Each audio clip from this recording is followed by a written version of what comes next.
In this episode, once again, we speak to the beautiful, the charming Maz Dela Cerna. Maz Dela Cerna is a best-selling author, breathwork facilitator, Reiki master, energy healer, and a coach. She wasn't always doing these things. She had to overcome many obstacles such as homelessness, childhood traumas, abuse, addiction, eating disorders, depression, and the biggest battle of all, herself. But today she is a fabulous overachiever now. Let's speak to Maz and find out how you can manifest your first or next million. Let's find out. And remember, if you want to upgrade your money mindset, then click on the link www.millionairefoundations.com and watch my free training.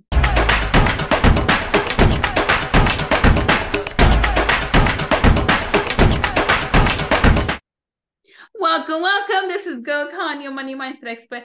And today, once again, we have the beautiful, the charming, the lovely Maz Dela Cerna. Welcome, Maz. Thanks again for having me. Thank you so much for coming, Maz. We had a really in-depth conversation for Friday feature. It was quite heavy, as I mentioned to you off the camera.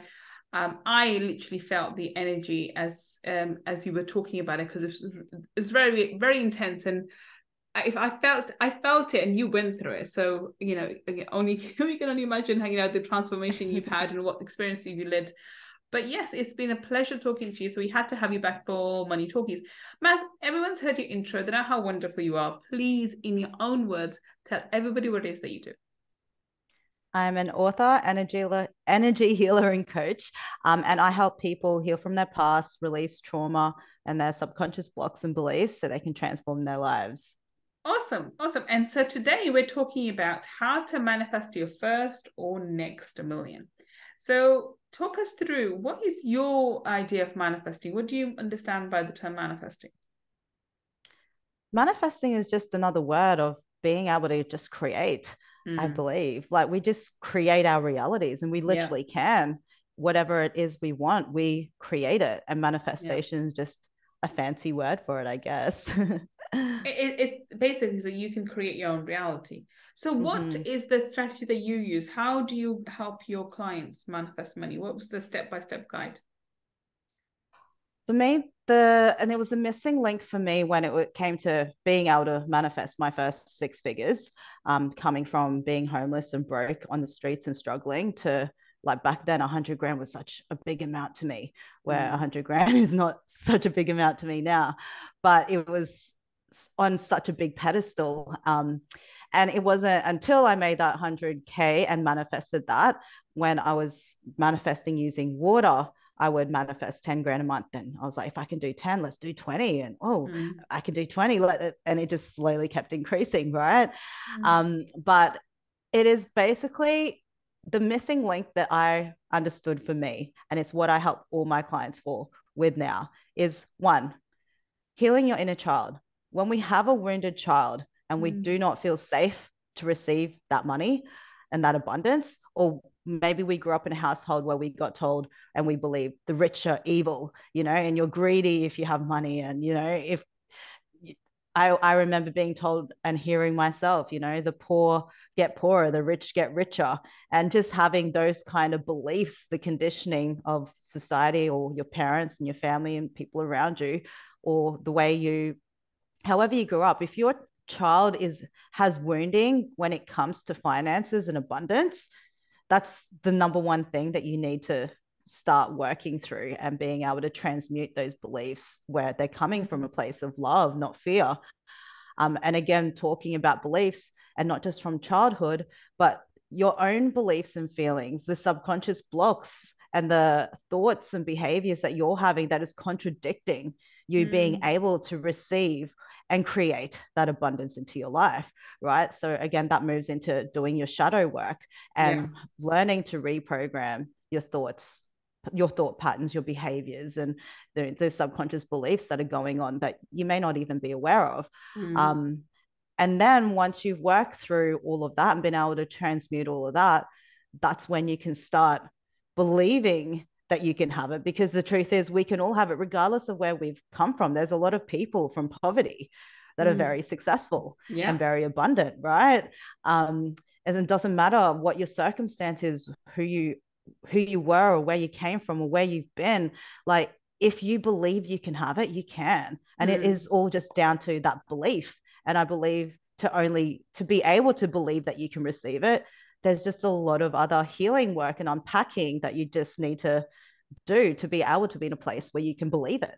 Yeah, I agree. There is in order for you to really have the true wealth, you have to work on your inner traumas, your inner child, and the traumas you've experienced directly or sometimes indirectly, because your parents suffer trauma and you suffer indirectly through them, or through ancestors and so forth as well. Because if there's been a belief or energy, if you of victim mentality which has been filled into your grandparents and passed on to your parents and passed on to you, it's a generational we can call it generational curse that you have to break. But all of this can be done through your inner trauma, doing work on your inner traumas and your inner childhood issues, and we unpacked so much of your traumas that you went through when you were growing up, and being abandoned and living on streets at the age of 14. All of this would lead to money issues. People don't understand why. And I work with money because I'm a money coach as well.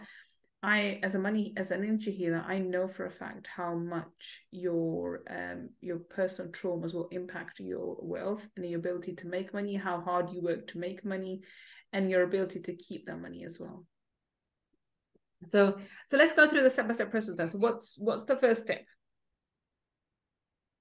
Heal your inner child. So that would be the best thing. But so this question is, how do we heal our inner child? By going back to, well, for me, it is visiting. Like, I will go visit. I'll get my clients to go visit their child, which you can do, on a spiritual level, and going and visiting them, seeing where they feel unsafe, learning where they feel unsafe. Where's the fear? Where's the resistance? What was the conditioning? What were the beliefs implanted? Exactly what you said.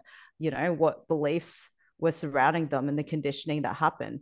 And then being able to understand where those current beliefs that you have that are contradicting you being able to receive, where they came from, and being able to heal those parts of where the child can feel safe to receive. There's a healing your inner child is not like a one-time process. It's a one-time, one fix kind of 1 hour kind of thing. It can a long be a process. process. Yeah. Okay. Yeah. And then yeah. Yeah. Right, so go ahead. Yeah, no, sorry. No, you go ahead. So this is why I said yes. So I was a bit reluctant to use that as step one, because that's a huge topic on its own, and it requires ongoing work. But so of course they have to do some kind of inner work. But leaving that to one side, what would be the step-by-step strategies for us to manifest in the millions? Yes, okay, we need to heal our inner child. And that would be an ongoing journey. Even at every level, at every step, you're going to have to go back and revisit and see what is your upper limit. As I call it, your financial thermostat. You have to keep programming to go put it up and up and up. But leaving that to one side, what is your methodology of manifesting money? Finding out where your limiting beliefs are then. Okay. And then going to where the beliefs are that you have that contradict, that do not align to whatever it is that you want. And then being able to, if I can shorten that process, basically, where is the belief that is coming from fear? Look at that belief. How can I look at that same situation, but from a perspective of love? And when it's a perspective of love, a truth that you actually believe in. And this is why a lot of affirmations don't work for a lot of people, because they don't believe the affirmations that they're saying. So instead of trying to say something you don't believe and trying to pretend your way into that, how can you actually look at this same situation, this belief that you currently have that contradicts what it is that you want, but look at it from a place of love that you actually believe, that it inspires you. So for me, for example, being a healer, there's a lot of healers out there that think healers shouldn't have money or they're going to be greedy, Yeah. like they don't want to be materialistic. And, and that was one of the beliefs that I myself had to work through, right? Being able to, because you feel bad, I'm here to help people. I don't want to ask for money, and had to work through that myself. But instead of looking at it like, okay, well, I'm here to help serve people and heal people with their traumas. Like, I feel bad to take their money, to be like, money is an energy exchange. I'm going to help transform their life. And that is priceless, and for me to be able to serve more people, I need to pay my bills and I need to live and everything else, So it is an energy exchange, and not looking at it from that fear mentality, but looking at it from that love mentality, that perspective that actually allows you to feel inspired and driven. So with every single belief that you have that contradicts what it is you want, just stop, look at it. How can you look and transmute all of these beliefs and look at it from a place of love that is actually inspiring and motivating and of service as well? What I believe personally, especially in the healing space, that's the industry that I'm in, I believe if you can be selfless and look at it from, how does this help someone other than me? How does this help others? And if you can do that, and you have to believe this genuinely helps others. And if you can do that, the universe works with you, Yeah. and it helps you. That's literally when I went full time, when I first went full time with my business now, I got the download, quit your job. I had no savings. I just invested 55K in the last 6 months before that. And in my business, my personal development and whatnot, had no savings, was not planning to quit my job, got the download, quit your job. I'm like, ah. But at that time, I fully trusted and believed, and I'd made that promise that every time I'd get a download, I'd follow it. Every time they told me to do anything, I would do it. And then in my first 6 months, I made six figures, and I was like, wow. And every event I've had so far, every retreat I've had, everything I've done has been sold out every single time. I've been booked out for the last 2 years straight, and I'm still booked out till almost the end of the year. I literally can only take on one more one-on-one client. That's it. And I'm in a space of wanting to expand now and grow, where I'm taking everything online. But it is transmuting those limiting beliefs that you have and being able to look at it from a place of love that you believe in, a truth that you believe in. Yeah, so that sounds amazing. And I do agree with you that when you take a leap of faith, the universe rewards you immensely. So and let's unpack in this. So the first of all, it's, step one, it would be to heal trauma, your inner child and so forth. But that's a huge topic in itself. So if we want to give some bite-sized nuggets, we focus on the next part, which is, okay, let's hone into the exact belief that you have that stops you from actually attracting the 100,000, the million to 2 million, whatever the number is. I mean, universe doesn't care about the zeros. We do, right? You can just as easily manifest 10,000 as you can 10 million. It doesn't care for the zeros. It's our emotions which trigger all these traumas for us, or inhibitions for us, and stops and repels with the money, extra money. So you're saying, focus on a limiting belief and work around it. Now, once you've identified your limiting belief, how do you work around it? Do you have a strategy or methodology? How do you eliminate that belief? How do you change that belief? Exactly what I said before, with just instead of, because the more you resist something, the more it persists, Yes, it right? So does. instead Yes, of like, 100%. okay, Yeah. this is a limiting belief, this is contradictory, I don't want to believe this anymore, I don't want to, go away, it gets worse. So instead of trying to push that away, for me, it's looking at that belief. Okay, that may be a truth there that you find truthful, or you wouldn't be believing it. How is this serving you? And you understand that, okay, you're believing this for a reason, because us humans can do silly things, but we're not that silly. We wouldn't be holding on to these beliefs if it didn't serve a Of purpose. course, 100%. And Yeah. then understand how this belief has been helping you. And when you can get to that point and understanding how it's been helping you, you come to accept, oh, it's not that bad. Yeah. And then when you're like that, it's not as resistant. And then stop and look at it from another perspective. Now, how can I look at the same perspective now from a place of love?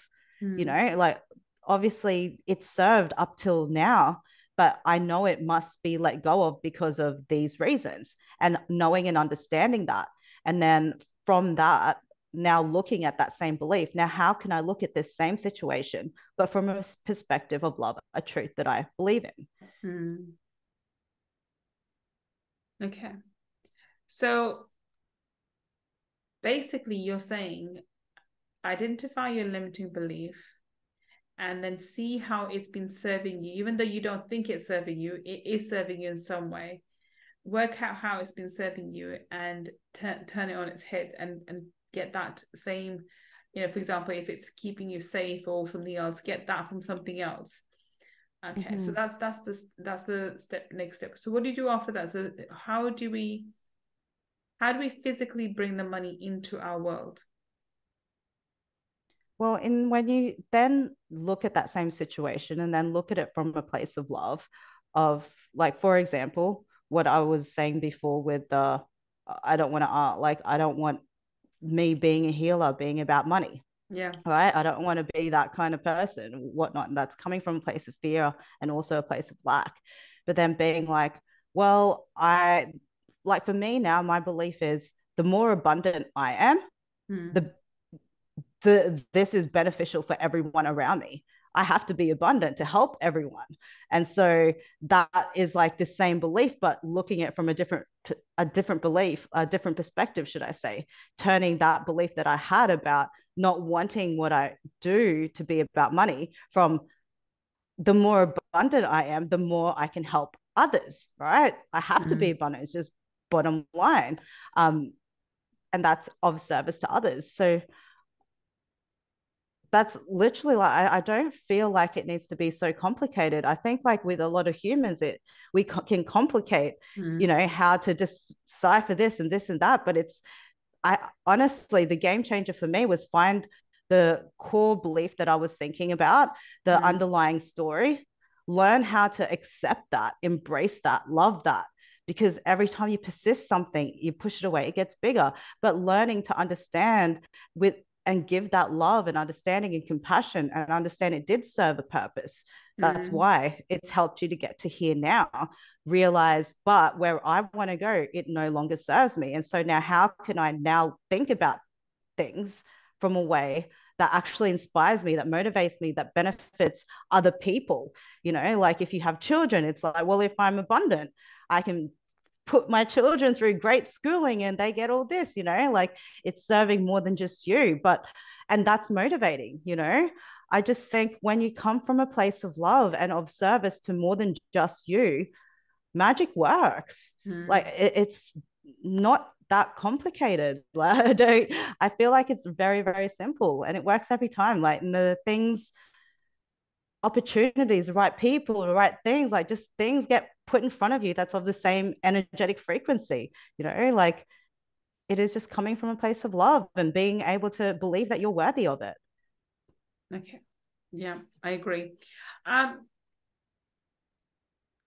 do you actually deal with people around you in that regard? Because as you are changing, as you are growing, because a lot of the times your limiting beliefs are those of people around you, your core tribe. So it could be family members, it could be friends, it could be a partner, it could be work colleagues. How do you eliminate the limiting belief while while the environment hasn't changed and your environment's feeding into the limiting belief? What do you do then? It is very true when they say you are like, the 5 people that you surround yourself with, you are a byproduct of that. And my circle has got smaller and smaller and smaller. I've let go of a lot of people that just weren't aligned with me anymore and where I was going. And if they're not supportive and encouraging, because if you have, and I have been there where I've been around people that didn't believe in me back when the things I was manifesting, the things that I have now were once on where were on my vision board. And those people around me were telling me, like, who was I to do that? Maybe are your dreams too big? And, like maybe you're aiming too high, or just not having any faith and belief. And if you continue surrounding yourself with people like that, you start to feed into that as well. Yeah. And so it's about choosing what you choose your environment, just like we choose our thoughts. What thoughts do we choose to entertain? So what environment, what people do we that does serve our future, you know? And sometimes it can be hard, especially if it is friends that you've known for several years or decades, or family members, especially because they're blood. But for me, it's just got smaller. And I'm very good at, like, when it comes to, let's say, family, because they are blood and not all family needs to be cut off if it's not super toxic or anything, you know. I've just got very good at just tuning out and marching in the beat of my own drum, strengthening that belief within myself, where eventually now they don't even question me. If anything, they all believe in me because I'm the one in the family that has broken the rules and paved a different path, you know, just Mm. prove them wrong. But it is really important to choose who you surround yourself with and have people that encourage you and motivate you and believe in you. And if they don't, then spend less time with them. It's just, you can't have it. You can't have both. I think the point I was getting at was because a lot of people get trapped in the environment, and it's a big sacrifice. Now, I've done this in the past. I've let go of a lot of people, and like you have made my circle very small, and I realized it's going to be even smaller. It's not just that you're picking up the limiting beliefs, but there's other things kicking, there's jealousy, people being jealous of you, and so forth, Mm-hmm. and then the underhanded remarks, and the things behind your back that have been said, or looking for opportunities to pull you down. That's a major one that I found within the Asian community. They find ways to pick at you or your children, whatever, just so that they can bring you down because they think you're flying too high. In any of these situations, you should see any kind of these altercations with anybody as a gift. It's a universe saying to you, these people are no longer part of your tribe. Let them go, love them, bless them from afar, but let them go and keep your environment clean. And yes, I believe that family members are that you cannot get rid of. Immediate family. I'm not talking about extended family, because people like me, you have like and you as well probably have hundreds of family members. That's not what I'm talking about. I'm talking about immediate family, brothers and sisters and siblings and so forth. So immediate family, you keep close to yourself. But any extended family members, they don't really need to have that time on your life, because I think depending on what culture, and we're talking about our culture, which has hundreds and hundreds and hundreds of cousins and second aunts and God knows what else, right? Um, you don't really owe them anything. You don't need to be a part of that community if they are not going to support you. And I promise you, most of them will not support you. They will not be happy the fact that you are breaking free from the tribe and flying. Everyone likes to keep everyone the same. They don't want to grow, but they don't want to see you grow either. So they keep you small. So if you are lucky to make your millions, it's not that people who have money, become arrogant, because that's said a lot of the times. And I promise you, only people who don't have money will say that. Okay. Mm-hmm. People who have Mm-hmm. money will realize it's not becoming arrogant, it's protecting your energy, protecting your environment. Because I promise you, even if you make money, if you don't change your environment, you will lose that money. You'll get rid of it and you go back to square one very, very quickly. And you won't even realize what's happened. So I think that's the Mm-hmm. key for this, changing your environment as you go too. So yes, identify your limiting beliefs, change your limiting beliefs, and then change your environment and grow your environment as you grow. And it's just a matter of attracting the right kind of opportunities to you. I always say, when you're ready and you're open to opportunities, making money is easy and the right opportunities come to you, but you have to be open to it and open to receiving it. A lot of the times you think you're open to receiving it, but because of the environment you're in, you're not. I think that's the major Mm-hmm. key that people forget about. Okay. What other advice would you give to someone who's looking to manifest their next million? My best advice when it comes to manifesting your next million is, why not? Why not try? Why not just go for it? Because life is short. There's nothing to lose, right? Yeah. So why not go for your dreams? Why not aim for your dreams and see what happens? Oh, awesome. Awesome. Okay. So on that note, we're going to wrap this up, Maz. Maz, tell us, where can we find you on the internet? How can we connect with you? Yeah, my main social is Lil Miss Maz, Lil Miss Maz on Instagram, Maz Dela Cerna on Facebook, or mazdelacerna.com. Awesome. So if you are listening to us on the podcast, then the links to Maz would be in the show notes. And if you're watching on YouTube, then down below in the description section, we'll have all the links to Maz too. Do check her out and see how she can help you manifest your next million. Thank you so much, Maz, for being such an amazing guest for us. It's been a pleasure having you. Thank you for being such an amazing guest, and especially sharing your, oh my God, crazy journey that you've had on Friday Future. Thanks so much for having me. And thank you for listening to me and Maz today on Wednesday's Money Talkies. I will be back with another amazing guest, finding out how you and I can build a better business and have more money. Until the next time, this is Gull Khan signing off. Take care and bye for now.